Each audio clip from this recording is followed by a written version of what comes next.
為咗取締劣質劏房，政府舊年10月建議立法規管劏房要符合一定嘅條件，包括係面積唔可以少過8平方米，即係大約80幾尺，有獨立廁所，至少要有1個窗，以及係符合指定消防要求等等。經過專業人士認證同登記，先至可以繼續出租，並且改名做簡樸房。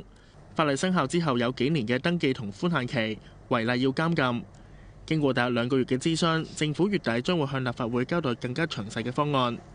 消息話，當局初步傾向，除咗要向專業人士俾錢進行認證，呢啲嘅簡樸房向政府登記嘅時候，都要俾一筆嘅登記費，大約1000蚊至到3000蚊。越早認證登記，政府收嘅錢會越平，有機會係免費。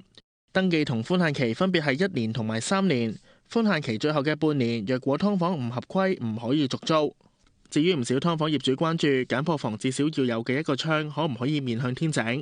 咁消息話傾向前提係要天井可以入去清潔，確保衞生。有立法會議員就支持減免登記費嘅做法。